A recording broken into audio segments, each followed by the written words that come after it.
Good day. Good day. SRK initiated MAYNEKS back in 2005. We all remember your suggestions made at the forum that Russia has the potential to become #1 in global mineral production by 2020. Russia mining. Now it is 2013. What has changed? A number of things have changed for the good, and I think a number of things haven't changed and still have to change. And I think the 2020 vision has probably slipped somewhat.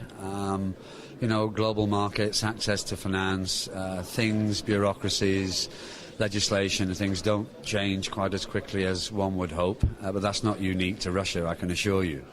The feedback I get from colleagues who are close to what is happening in Russia is that, I think Russian mining companies have come a long way in terms of international financial reporting standards. I think a lot of their accounting now complies with IFRS. I still think there's concern about some of the legal status, security of tenure, and I think we've seen sort of Western companies come and go. Some reasonably successful who stayed, some clearly not successful who have gone. And so I think there's maybe two dimensions. One is inward investment into Russia from external companies. The other one is maybe outward investment from Russia to other countries. I still think there's a long way to go, and I think this forum, we've heard a lot of concerns about raising finance, managing mines in a downturn, and so on. I'm an eternal optimist, and I know that the upturn isn't going to be far away. And I think it's how well Russian mining and Russian mining companies prepare themselves for the upturn, which will govern how soon after 2020 we'll reach our vision of the #1 mining country in the world. The theme of your presentation is investment opportunities in Afghanistan. What is the main aim of attending MAYNEKS Russia 2013, and what projects would you like to present to Russian mining audience this year? Okay. I've been working effectively for the Ministry of Mines and government in Afghanistan for 3 years now.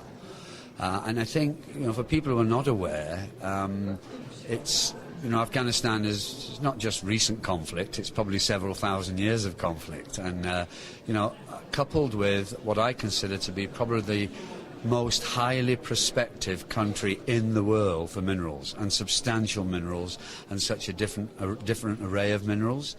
And one of the reasons, well, the main reason I'm here is to raise awareness in Russia with Russian mining companies and exploration companies that there are major opportunities in Afghanistan. And the reason I think it's particularly poignant for Russia and Russian companies is that Russia did phenomenal exploration in the 70s.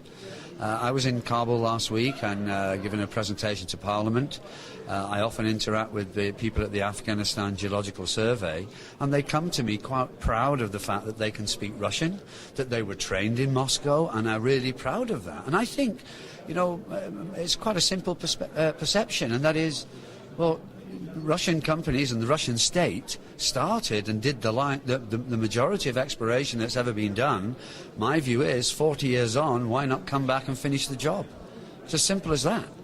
And I think it would be a very, very, very good thing to see Russian exploration and mining companies in Afghanistan. And we and government and the Ministry of Mines have worked tirelessly over the last few years to develop a world-class tender process, a world-class mining law, legal ownership of mineral rights, of licenses, and so on. And when you couple that with the sort of infrastructure programs that are basically being implemented by donor nations, really it's an opportunity to leverage what the world has actually collectively put into Afghanistan in recent times, to really try and better its people.